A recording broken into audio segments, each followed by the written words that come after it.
Hoje a gente vai estar discutindo um assunto muito importante, principalmente para quem é conservador, que é de direita, que gosta dos equipamentos. Por que que é tão difícil a gente conseguir acesso a eles? O que está envolvido nisso?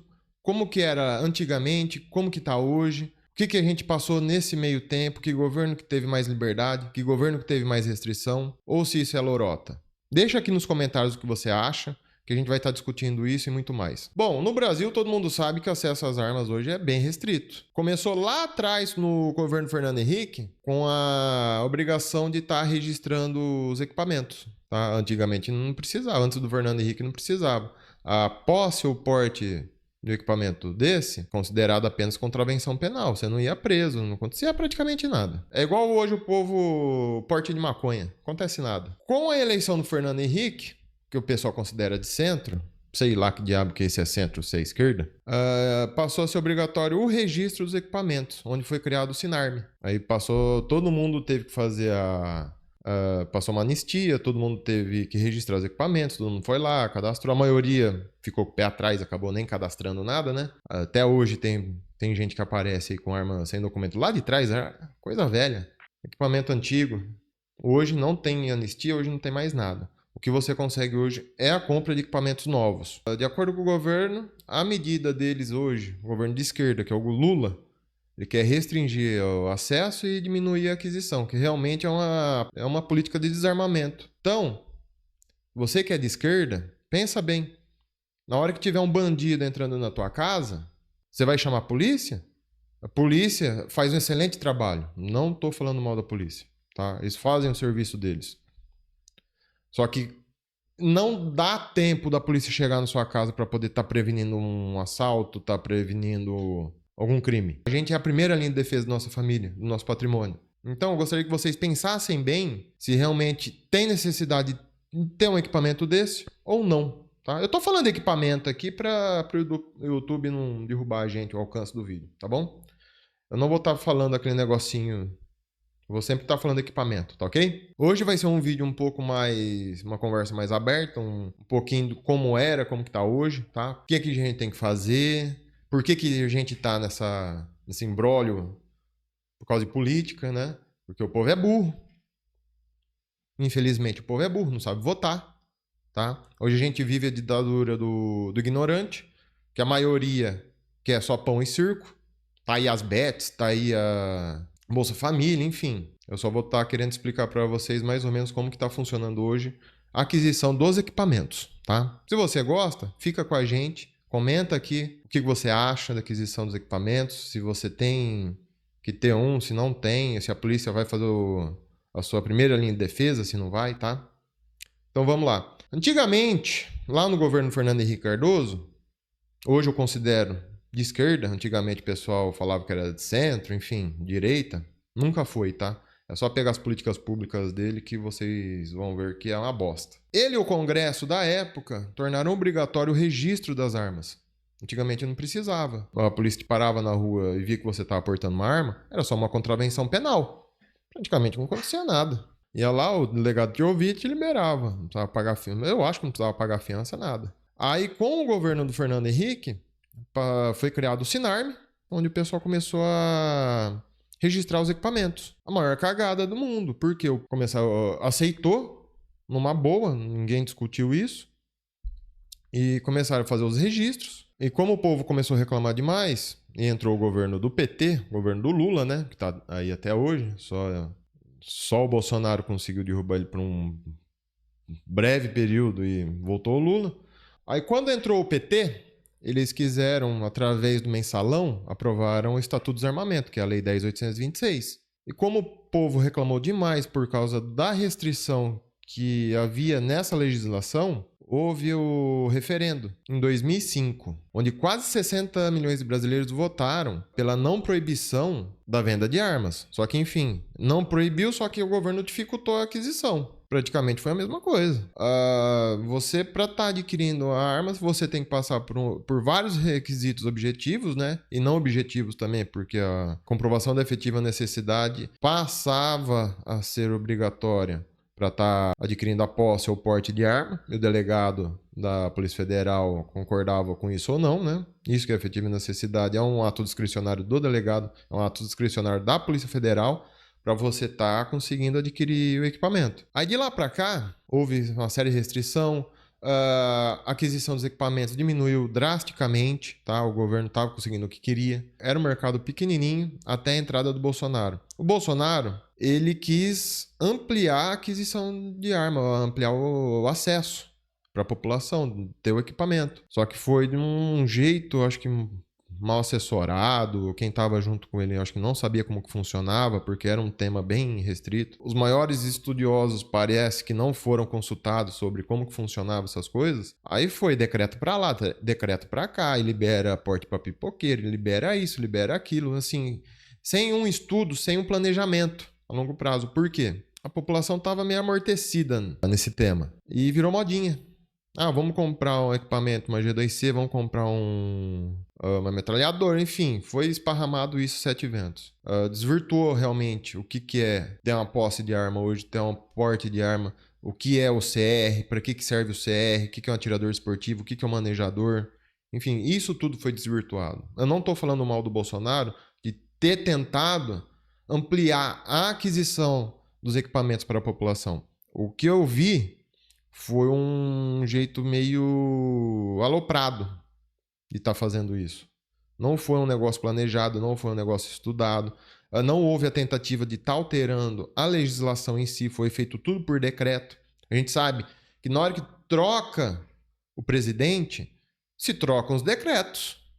Foi o que aconteceu. Quando o Bolsonaro perdeu a eleição, entrou o Lula, praticamente no primeiro dia, ele foi lá, assinou o decretão lá, falou, ó, vamos tirar a arma desse povo aí. O povo aí não pode ter arma. Foi isso que aconteceu. Agora a briga nossa tá sendo no quê?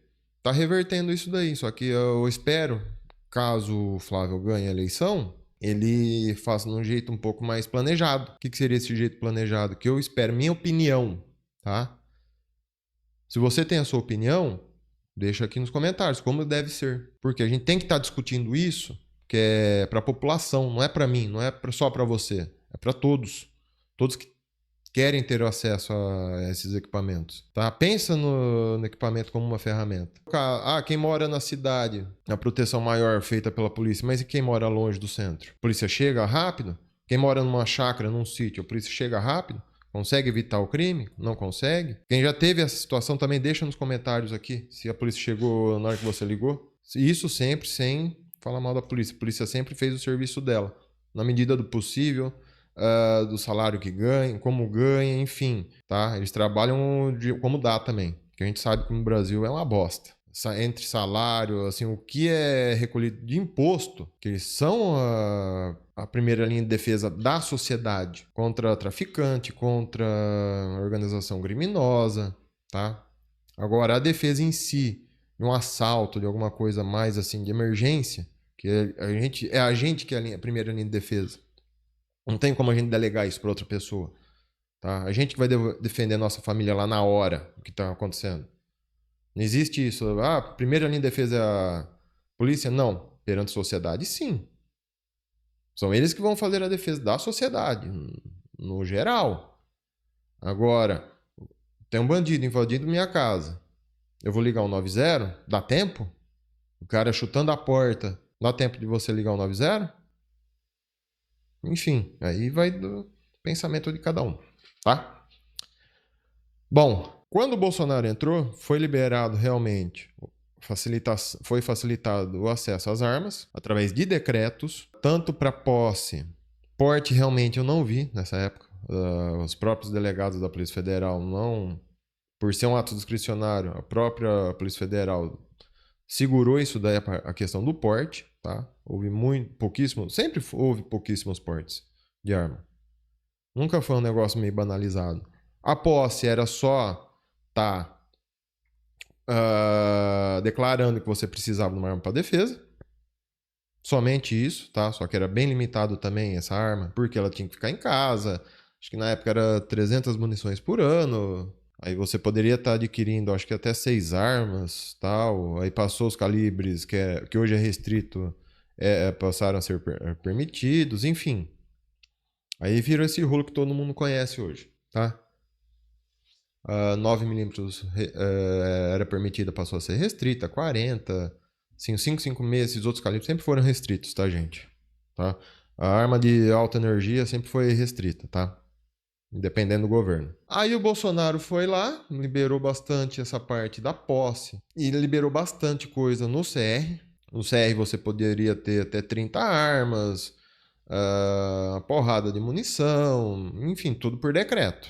Nunca foi alterada a lei, tá? Assim, eu não ouvi uma tentativa realmente de estar alterando a lei. Que seria o mais importante hoje pra gente, para ter uma segurança jurídica em estar adquirindo esses equipamentos, em estar, quem tem empresa do setor, a gente poder estar realmente tendo respaldo para poder estar mantendo isso daí. Bom, depois que o Bolsonaro perdeu a eleição, o que aconteceu? Entrou o Lula, revogou todos os decretos do Bolsonaro, prejudicou todo o setor, tanto o lojista, clube, a própria pessoa que estava com o equipamento, porque virou uma salada de fruta. Ele quis tirar. O STF também, na época do Bolsonaro, entrou, começou a bagunçar bastante. Desde o STF começou a fazer essa bagunça, tá?